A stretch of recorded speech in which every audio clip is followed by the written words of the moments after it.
Video பார்க்குற எல்லாருக்கும் வணக்கம் நண்பா. இது உங்கள் ரஸ்லிங் கிங் தமிழ். நான் ரகு. நம்ம ரோமன் ரெயின்ஸோட டேடி இறந்ததுனால ரோமன் ரெயின்ஸோட ரிட்டர்ன் பார்த்தீங்கன்னா தள்ளி போக போகுது.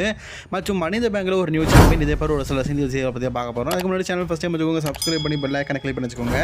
தினமும் போட ரஸ்லிங் செய்திகளை தமிழ் மொழியில் தெரிஞ்சுக்கோங்க. ஃபாஸ்ட் நியூஸ் நம்ம எதை பற்றி பார்க்க போகிறோம்னா உங்கள் ட்ரைபல் சீஃப் ரோமன் ரெயின்ஸை பற்றி தான். ரோமன் ரெயின்ஸோட அப்பா பார்த்தீங்கன்னா சீக்கோனாய். இவர் பார்த்தீங்கன்னா இப்போ சமீபத்தில் பார்த்தீங்கன்னா இறந்து போனது உங்கள் எல்லாருக்குமே தெரியும். நேற்றுக்கு பார்த்தீங்கன்னா ரோமன் ரெயின்ஸ் அவருடைய எக்ஸ் அக்கௌண்ட் என்ன சொல்லியிருந்தாருன்னா, என்னோடய டேடி வந்து எனக்கு ரொம்ப பிடிக்கும், என்னோடய ரோல் மாடல் எல்லாருமே அவர் தான். அவர் இறந்து போனது உண்மையிலேயே பார்த்தீங்கன்னா ஷாக்கிங்கான விஷயமா இருக்குன்னு சொல்லியிருந்தார். எஸ், டபிள்யூபிள்யூ சொல்லதுக்கு முன்னாடியே பார்த்தீங்கன்னா டபிள்யூபிள்யூக்கு முன்னாடியே ரோமன் ரெயின்ஸ் தான் நம்ம எல்லாத்தையுமே சொன்னது எங்கள் அப்பா இறந்துட்டாருன்னு. ஆக்சுவலி ரோமன் ரெயின்ஸோடைய அப்பாவும் பார்த்தீங்கன்னா டபிள்யூபிள்யூவில் முன்னாள் ஒரு ரெஸ்லர் தான். அதனால் வழக்கமாக டபிள்யூபிள்யூவில் ஒரு மல்யுத்த வீரர் இறந்தால் என்ன பண்ணுவாங்க, டபிள்யூபிள்யூ அவங்களுடைய ஃபோட்டோவை போட்டு 10 கவுண்ட் பண்ணி அவங்க எல்லாருக்குமே பார்த்தீங்கன்னா ப்ரேட் பண்ணுற மாதிரி. பேட் பக்கஃபாக இருக்கட்டும், இப்போ சமீபத்தில் பார்த்தீங்கன்னா இறந்து போனால் நம்ம ப்ரே ஒயிட்டாக இருக்கட்டும், அவங்க எல்லாருக்குமே அஞ்சலி செலுத்தினாங்கல்ல. அதே அஞ்சலியை பார்த்தீங்கன்னா ரோமன் ரெயின்ஸோட டேடுக்கும் பார்த்தீங்கன்னா பண்ணத்தான் போகிறாங்க. பட் ஆனால் இது ரோமன் ரெயின்ஸோடைய கெரியரில் மறக்க முடியாத விஷயம். ரோமன் ரெயின்ஸுக்கு பார்த்தீங்கன்னா ஆல்ரெடி வந்து நிறைய பிரச்சனைகள் உண்டு. குறிப்பாக அவருடைய பிரதர் பார்த்தீங்கன்னா இறந்து போனதுலேயே பார்த்தீங்கன்னா மூலிகை வந்து கிட்டத்தட்ட பார்த்தீங்கன்னா ஒரு 4-5 மாதம் பார்த்தீங்கன்னா சண்டை போடாமல் மீண்டும் டபிள்யூபிக்கு வந்தார். பிரதருக்கே அப்படின்னா இப்போ இறந்து போனது பார்த்தீங்கன்னா அவருடைய அப்பா. ஸோ அதனால் பார்த்தீங்கன்னா ரோமன் ரெயின்ஸோட ரிட்டர்ன் அப்படிங்கிறது நீண்ட நாட்கள் பார்த்தீங்கன்னா தள்ளி போகிறதுக்கு வாய்ப்பு இருக்குது. ரோமன் ரெயின்ஸ் ரசல்மேனியாவில் சண்டை போட்டார் கடைசியில், அதுக்கப்புறமா டபிள்யூபிக்கு பக்கமே வரல அப்படிங்கிறது ஒரு குறிப்பிட்ட விஷயமா இருந்தாலும், ரோமன் ரெயின்ஸோடைய ஃபாதர் பார்த்தீங்கன்னா இப்போதைக்கு 74-79 வயசு தான் பார்த்தீங்கன்னா இறந்து போயிருக்காரு. இது ஒன்றும் சின்ன வயசு கிடையாது, ரொம்ப முதிர்ச்சியான வயசு தான். பல ஆண்டுகள் பார்த்தீங்கன்னா நல்ல மற்றவங்க மாதிரி பார்த்தீங்கன்னா சொல்லுவாங்களா, வயசான போது பார்த்தீங்கன்னா ரொம்ப கஷ்டப்பட்டாங்க, பெட்லேயே கிடந்தாங்க, அந்த மாதிரிலாம் இல்லை. ஒரு இயற்கை மரணம் தான். ஸோ அவருடைய மரணம் எப்படிப்பட்ட மரணம் அப்படிங்கிறது தான் இன்னும் மென்ஷன் பண்ணல. ஸோ அது ஹார்ட் அட்டாக்கா இல்லாட்டா வேறு ஏதாவது ப்ராப்ளம் இருந்ததுனால அவர் இறந்து போனாரா அப்படிங்கிற மாதிரி சொல்லலை. ஒன்றில் இயற்கை மரணம் அப்படிங்கிற மாதிரி தான் சொல்லியிருக்கிறாங்க. ஸோ அதனால் பார்த்தீங்கன்னா ஒரு தூக்கத்தில் போன மாதிரி தான் பார்த்தீங்கன்னா அவங்களோட அப்பா போயிருக்கார் போல இருக்குது. இதை பற்றி நான் அஃபிஷியலாக எதுவுமே சொல்லலை. பட் இருந்தாலும் ரோமன் ரெயின்ஸோடைய கெரியரில் இது மறக்க முடியாத ஒரு விஷயம். ரோமன் ரெயின்ஸோட ஃபேமிலியே பார்த்தீங்கன்னா ஒரு முதிர்ச்சியான மல்யுத்த வீரர்னு கேட்டிங்கன்னா அவங்க அப்பா தான். எஸ், இப்போ நம்ம டபிள்யூபிள்யூ பொறுத்த வரைக்கும் பிளட் லைன் ரொம்ப முக்கியமானது. பிளட் லைன்லேயே இப்போ வயசான ஒரு ரெஸ்லர் யாருன்னு கேட்டிங்கன்னா அது ரோமன் ரெயின்ஸோட அப்பா தான். மற்ற எல்லாருமே செத்து போயிட்டாவில்ல. இப்போது ரோமன் ரெயின்ஸோட அப்பாவும் பார்த்தீங்கன்னா செத்து போயிட்டார். இப்போது டபிள்யூபிள்யூவில் பிளட் லைனில் இருக்கிற முதிர்ச்சியான ரெஸ்லர் யார் கேட்டிங்கன்னா நம்ம ஜெம்மி ஜே ஊசோடைய அப்பாவான ரிக்கிஷி மாறிட்டார். ஆனால் அவருக்கு முன்னாடியே பார்த்தீங்கன்னா ரோமன் ரெயின்ஸோட அப்பா தான் பார்த்தீங்கன்னா முதிர்ச்சி அடைந்த ரசலராக இருந்தார். பட் ஆனால் அவர் இப்போ இறந்து போயிட்டார். ஸோ இது உண்மையிலேயே பார்த்தீங்கன்னா ஒரு சோகமான விஷயந்தான். ரோமன் ரெயின்ஸோடைய ஃபேன்ஸுக்கும் பார்த்திங்கன்னா இது சோகமான விஷயமாக தான் இருக்கும். ஏன் ரோமன் ரெயின்ஸோட ரசிகர்களுக்கு சோகமான விஷயம்? ரோமன் ரெயின்ஸோட அப்பாவே தெரியாதப்பா அப்படின்னு கேட்டிங்கன்னா, உண்மையை சொல்லணுன்னா ரோமன் ரெயின்ஸ் அவங்க அப்பா இருந்ததுனால பல நாட்கள் டபிள்யூபிள்யூக்கு வராமல் போகிறதுக்கான சூழ்நிலை அமைய வாய்ப்பு இருக்குது. என்னப்பா சொல்கிறேன் அப்படின்னு கேட்டிங்கன்னா, அவங்க அண்ணன் இருந்ததுக்கே பார்த்திங்கன்னா பல மாதங்கள் பார்த்திங்கன்னா டபிள்யூபிள்யூ பக்கம் வராமல் இருந்தது ரோமன் ரெயின்ஸு. அப்பாவுக்கு அண்ணனுக்கே அப்படின்னா இது அப்பா, யோசிச்சு பாருங்கள். பட் இருந்தாலும் இது ஒரு வயதான மரணம். அதனால் ரோமன் ரெயின்ஸை டபிள்யூபிள்யூ பார்த்திங்கன்னா கூடிய சீக்கிரம் கூப்பிடலாம். அவருக்கான பிளானிங் பார்த்திங்கன்னா சம்மஸ்லாம் வந்து டபிள்யூபி பார்த்தீங்கன்னா ஆரம்பித்து வச்சுருக்காங்க. மேபி சம்மர்ஸ்லமில் வர வைக்கலாம் டபிள்யூபி. இருந்தாலும் ரோமன் ரெயின்ஸ் பார்த்தீங்கன்னா இதுக்கு முன்னாடி ஒரு கோவிட் டைம்லேயே பார்த்தீங்கன்னா டபிள்யூபி யூனிவர்சல் சாம்பியன்ஷிப்பாக மோதும்போதே பார்த்தீங்கன்னா நான் வந்து மோதலை அப்படின்னு சொல்லிட்டு தவிர்த்தவர். இப்போ கூட தவிர்க்கிறதுக்கு வாய்ப்பு இருக்குது. அதனால் என்ன தான் நடக்குது அப்படிங்கிறத வெயிட் பண்ணி பார்க்கலாம். ரோமன் ரெயின்ஸோடைய அப்பா இறப்பு பார்த்தீங்கன்னா ரோமன் ரெயின்ஸோடைய ரசிகர்களுக்கு ரொம்ப பெரிய அதிருப்தியாக தான் இருக்கும். அது அவருடைய மரணத்தை காட்டிலும் ரோமன் ரெயின்ஸ் இதுக்கப்புறமா டபிள்யூபிக்கு வர நாட்கள் பார்த்தீங்கன்னா தள்ளி போகுதே அப்படிங்கிற எண்ணத்தில் தான். ஆல்ரெடி பார்த்தீங்கன்னா ப்ராக் லெஸ்னரும் இப்படி தான் ரிட்டன் ஆகிற டைமில், இந்த வருஷம் ரசல்மேனியா டைமில் ரிட்டன் ஆகிற டைமில் பார்த்தீங்கன்னா அவருக்கு இந்த மாதிரி தான் செக்ஷுவல் இஷ்யூ ஒரு பிரச்சனையாக வந்தது. இப்போது அதே மாதிரி ரோமன் ரெயின்ஸுக்கு அவங்க அப்பா இறந்து அவர் ரிட்டன் ஆகும்போது பார்த்தீங்கன்னா இப்படி ஒரு தடங்கள் ஏற்பட்டிருக்குது. என்னத்தை சொல்ல, எல்லாம் கால நேரம். ரோமன் ரெயின்ஸ் இதுக்கப்புறமா என்றைக்கு ரிட்டர்ன் ஆகிறாரோ அதுதாங்க நிஜம். அது நாள் வரைக்கும் நிஜம் கிடையாது. எனக்கு தெரிஞ்சு ஒருவேளை அவங்க நாட்டிலையும் இந்த 41 நாள்லாம் கடைப்பிடிக்கிறாங்கன்னா கண்டிப்பாக ரோமன் ரெயின்ஸ் சம்மர்ஸ்லாமுக்கு வரமாட்டார். இங்கிலீஷ்காரம்லாம் கடைப்பிடிக்க மாட்டான்னு நினைக்கிறேன்ப்பா.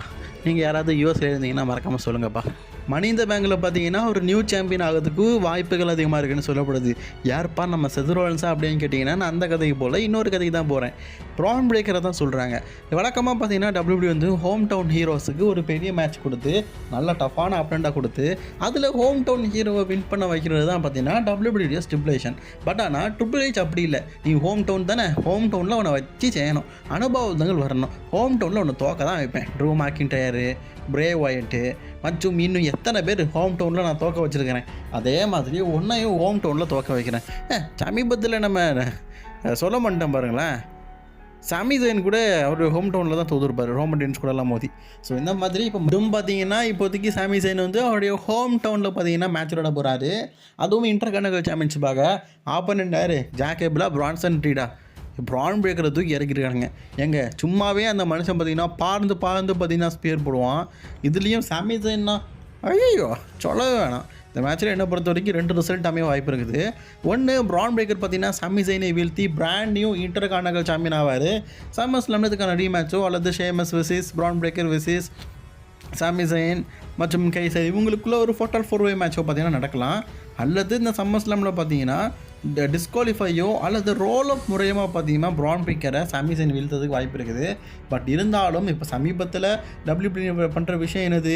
ஹோம் டவுன் ஹீரோஸை ஹோம் டவுனில் வச்சே பார்த்தீங்கன்னா மொக்க பண்ணுறது. அப்படி பார்க்கும்போது ஹோம் டவுன் ஹீரோவான நம்ம சாமி ஜெயினை பார்த்தீங்கன்னா அவருடைய ஹோம் டவுனான கேனடாலே பார்த்தீங்கன்னா வச்சு தோக்கடிப்பாங்க. சாமி ஜெயின் வந்து கனடாவில் அவருடைய இன்டர் கார்னகல் சாம்பியன்ஷிப்பை ப்ரான் பிரேக்கர் கிட்ட தோப்பார். Bron Breakker new intercontinental champion ஆவார் அப்படிங்கிற மாதிரி சொல்லப்படுது. இதை பற்றி நீங்கள் என்ன நினைக்கிறீங்க அப்படிங்கிறத மறக்காமல் கமெண்ட் பாக்ஸில் தட்டி விட்ருங்க. பேட் மேக்கபி பார்த்தீங்கன்னா இந்த வாரம் நடந்த மண்டே நைட் ராக் பார்த்தீங்கன்னா வரல. நிறைய பேர் நிறைய விதமாக சொன்னாலும் இப்போதைக்கு அஃபிஷியல் நியூஸ் பார்த்தீங்கன்னா அதை பற்றி கிடச்சிட்டுக்குது. பேட் மேக்கபியோடைய மாமனார் பார்த்தீங்கன்னா செத்து போயிட்டார், இறந்து போயிட்டாரு, காலமாயிட்டார், மோத்தாயிட்டார், எல்லாமே ஒன்று தான். ஸோ அதனால் பார்த்தீங்கன்னா பேட் மேக்கபியால் பார்த்தீங்கன்னா மண்டே நைட் ராக் வந்தும் ஷோ அட்டன் பண்ண முடியல. ரிட்டன் ஃப்ளைட்டில் பார்த்தீங்கன்னா தான் ஹோம் டவுனுக்கு பார்த்தீங்கன்னா போயிட்டார். ஸோ WWE பார்த்தீங்கன்னா இந்த வாய்ப்பை பயன்படுத்திக்கிட்டு சரி நம்ம அங்குல் ஹவுடி கூட ஆல்ரெடி பேட் மேக்கபிக்கு ஒரு ஸ்டோரி லைன் க்ரியேட் பண்ணியிருக்கோம், அதை அப்படியே கண்டினியூ பண்ணிடலான்னு சொல்லிட்டு அப்படி கண்டினியூ பண்ணிட்டாங்க. உண்மை என்னென்னா பேட் மேக்கபி வந்து மண்டே நைட் ராக் வந்திருந்தார், அவருடைய ஆளை கமெண்ட்ரி பண்ண முடியலை. இந்த வாரம் மண்டே நைட்டால் பார்த்தீங்கன்னா மிஸ்ஸும் ட்ரூத்தும் பார்த்தீங்கன்னா அவருடைய வேர்ல்டு டாக்கிங் சாம்பியன்ஷிப்பை தோற்று போயிருப்பாங்க. பேக் சைடில் மிஸ்ஸு பார்த்தீங்கன்னா கிழிச்சுட்டாரு. ஏன்டா நான் எவ்வளோ பெரிய ட்ரீம் இருந்து தெரியுமா? கிளைமண்ட் அதாவது என்னுடைய ஹோம் டவுனில் வந்து சம்மர் ஸ்லாம் நடக்குது.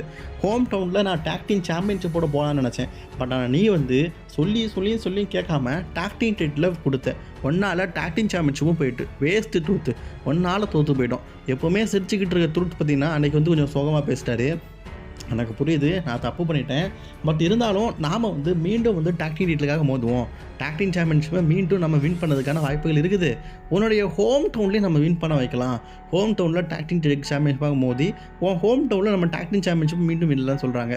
அப்படி பார்த்தா சம்மர் ஸ்லாமில் Finn Balor and JD McDonagh versus ஹார்ட்ஸன் ட்ரூட்டுக்குள்ள ரீமேட்ச் சம்மர் ஸ்லாமில் டாக்டிங் சாம்பியன்ஷிப் மேட்ச் வச்சுருவாங்க போல இருக்குது. ஏன்னா இப்போவே பார்த்தீங்கன்னா மிஸ்ஸஸ் கேட்டதுக்கு அதுக்கு தான் ஆட்டுன்னு சொல்கிறாரு. ஹோம் டவுனில் நம்ம இந்த சாம்பியன்ஷிப்பாக மோதலான்னு சம்மர் ஸ்டாமுக்கான ஸ்டோரில் இப்போவே ஆரம்பிச்சுட்டானுங்க போல இருக்குது WWE. சிஎம் பாங்க பார்த்தீங்கன்னா WWE ஆஃபிஷியலாக பார்த்தீங்கன்னா மணி இந்த பேங்கில் அட்வர்டைஸ் செய்யப்பட்டிருக்காங்க. அப்படி தான் ஒரு வேளை சம்மர் ஸ்லாமில் பார்த்தீங்கன்னா நம்ம சிஎம் பாங்க இருக்கிறார்ல, அவருக்கும் ட்ரூ மேக்கிட்டருக்கும் ஸ்டோரி பெரிய அளவில் டெவலப் பண்ணணும்னா மணி இந்த பேங்க் பார்த்தீங்கன்னா ஒரு முக்கியமான பகுதியாக இருக்குது. அதுலேயும் WWE பார்த்தீங்கன்னா சிஎம் பாங்குக்கும் ட்ரூ மார்க்கெட்டுக்கான ஸ்டோரிலையும் டெவலப் பண்ண போகிறாங்க போல இருக்குது. ஒரு வேளை ட்ரூ மார்க்கெண்டர் மணி இந்த பேங்க் குவாலிஃபையில் செலக்ட் ஆகிட்டார்னா மீண்டும் ட்ரூ மார்க்கெண்டர் தோக்கடிக்கிறதுக்காக சிஎம் பாங்க் பார்த்தீங்கன்னா மணி இந்த பேங்க் வரதுக்கு வாய்ப்பு இருக்குது. ஏன்னா மணி இந்த பேங்கில் அஃபிஷியலி நம்ம சிஎம் பாங்க் அட்வர்டைஸ் செய்யப்பட்டிருக்காருல, அதை வச்சு சொல்கிறேனுங்க. ஓகே ஃப்ரெண்ட்ஸ், இன்றைக்கான ரசலிங் செய்திகள் அப்டேட் அவ்வளோ தான். பிடிச்சிருந்தா ஷேர் பண்ணிக்கோங்க. எங்களுடைய அதர் சேனலுக்கும் கொஞ்சம் ஆதரவு தாங்கப்பா. எண்டு ஸ்க்ரீனில் கொடுத்துருக்கோம்ல, செக் பண்ணி பாருங்களேன்.